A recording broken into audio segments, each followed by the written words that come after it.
And so the tension here is that as you raise interest rates, or lower interest rates in this case, you're on the one hand helping the economy by making consumers want to borrow more money to spend, but on the other hand, you're also potentially going to cause more inflation. Stefan Lewellen, Assistant Professor of Finance at the Smeal College of Business. An interest rate is basically the cost of borrowing money. So you go to the bank or you go to another lender and you borrow money, and the interest is the amount that you have to pay back to the bank in a return for the privilege of borrowing money. Interest rates are important because if they're high, that makes it expensive to borrow. And if they're low, that makes it cheap to borrow. And so most people like low interest rates because they can borrow money more cheaply. When interest rates are really high, that hurts people because it means that they might not be able to borrow when they really want to buy something like a car, a house, or something like that. When the Fed lowers interest rates, that's generally seen as good for consumer spending because now you're making the cost of borrowing cheaper, and so more people can borrow at a lower rate.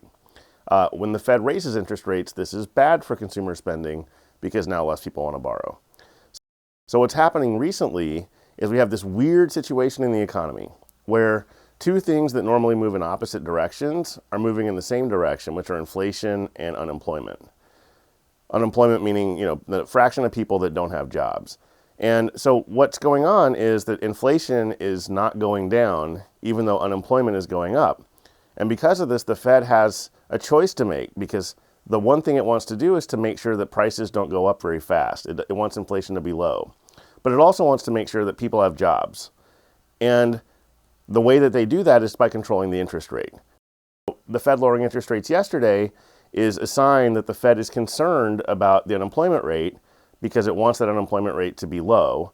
And lowering interest rates will spur more consumer spending, which will hopefully mean more people will need jobs. On the other hand, the concern is that maybe by lowering interest rates, the Fed is going to create those jobs that it's hoping to create, and that's going to push wages higher, which will then push inflation higher as companies pass that higher wage cost on to their consumers. The Fed often will lower or raise in cycles, and right now we're in a bit of a lowering cycle. And my sense is that we're worried right now about unemployment. We're worried about the economy.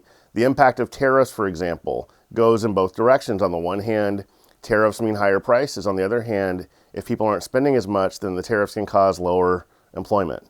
And so the Fed seems very wary of this trade-off. It seems very concerned about this trade-off, and the way that it's responding is by choosing sort of to favor, let's do things to keep people in their jobs, as opposed to let's worry about inflation. The average consumer is probably not going to see a huge change in their day-to-day life because of the Fed lowering rates by a quarter point. Where it might have an effect is more in the long run. So as businesses start borrowing more, as businesses start expanding more, this will hopefully create more jobs, which will hopefully help people to gain higher wages, which will then put more money in their pockets. The Fed is pretty sort of unanimous in most of their decisions. This is a very unusual case because not only do you have dissents, but you have dissents going in opposite directions. So we had 3 board members that dissented on the quarter point rate cut.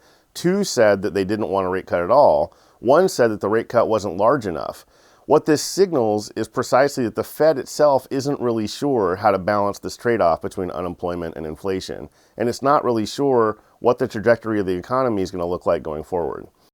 On the one hand, the fact that there's dissent is, a good thing. It means that people are expressing their opinions and trying to come up with the best decision. On the other hand, the fact that the Fed is almost always unanimous suggests that they are just as vexed as the rest of us as to what's next.